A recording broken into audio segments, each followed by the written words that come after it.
الذي أنعمنا بنعمة الإيمان والإسلام ونصلي ونسلم على خير الأنام يا محمد وعلى آله وصحبه رسول الله أجمعين أما بعد. Alhamdulillah, puji syukur atas kehadirat Allah Subhanahu wa Ta'ala yang telah menunjukkan kita di tempat yang mulia ini. Bapak, Ibu, dan teman-teman sekalian yang dirahmati oleh Allah. Hidup ini adalah perjalanan, kadang kita bersama, bersedih, bahkan bersepi. Namun ada satu tempat kembali yang tak pernah menutup pintunya. Ada satu zat yang selalu menerima kita apa adanya, ialah Allah Subhanahu wa Ta'ala. Salawat dan salam kepada kasih kita, yakni Nabi Muhammad SAW, sosok mulia yang tak pernah lelah dalam mendakwah Islam, membangun peradaban dan mengajarkan akhlak yang luhur. Beliau adalah rahmatan lil alamin, rahmat bagi seluruh alam. Setiap tindakannya adalah petunjuk, setiap sabdanya adalah hikmah, dan setiap akhlaknya adalah teladan, yakni Nabi Muhammad SAW. Jamaah salat tarawih musalla Arafah yang ana muliakan. Pada kesempatan yang mulia ini, izinkan ana menyampaikan pidato yang berjudul Pemimpin yang Amanah. Teman-teman, tahukah kalian apa itu amanah? Amanah artinya bisa dipercaya. Pemimpin yang amanah adalah pemimpin yang jujur, bertanggung jawab, dan tidak menyalahgunakan kekuasaannya. Pemimpin yang amanah akan selalu memikirkan kepentingan rakyatnya. Ia tidak hanya memerintah, melainkan juga memberikan contoh yang baik. Ia tidak sombong, tidak korupsi,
imamun ja'il, dan manusia yang paling dibenci Allah pada hari kiamat dan paling jauh kedudukannya di sisi Allah adalah pemimpin yang zalim.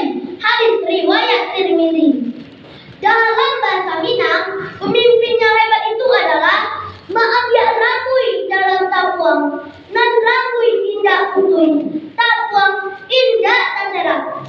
Maksudnya bapak ibu-ibu, pemimpin yang amanah dalam menyelesaikan persoalan dengan adil dan hati-hati sehingga tidak merugikan pihak manapun. Tapi kenyataan yang terjadi adalah banyak pemimpin yang janji-janjinya kayak sinyal teman-teman buat di awal tapi hilang di tengah jalan. Yang ketiga, gabah dulu tandol kehujan, cewang di langit tandol kepanen. Maksudnya adalah pemimpin yang peka dan teliti. Maknanya, pemimpin yang peka mampu membaca situasi dan tanda-tanda yang ada untuk mengambil keputusan yang tepat.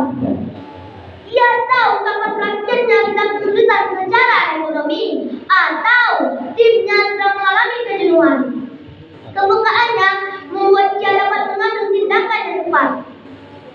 Peka sama masalah itu wajib teliti sama kondisinya itu berkah. Tapi kalau cuma peka sama kamera terus teliti sama gaya bicara, tidak bisa jadi artis saja. Yang keempat, gadang jangan melendo, jajak jangan juang. Maksudnya adalah pemimpin yang tegas dan berintegritas.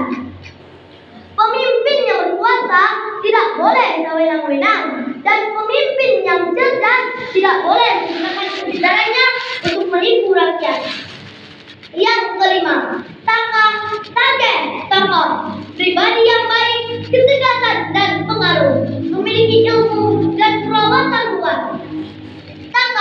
Seorang pemimpin harus memiliki penampilan yang baik, ketegasan dalam mengambil keputusan, dan kokoh serta memiliki pengaruh yang kuat. Selain itu, dia juga berilmu dan berwawasan luas. Teman-teman, meskipun kita masih kecil, kita juga bisa kok jadi pemimpin yang amanah. Misalnya, jadi ketua bertanggung jawab, jujur, tidak berbohong.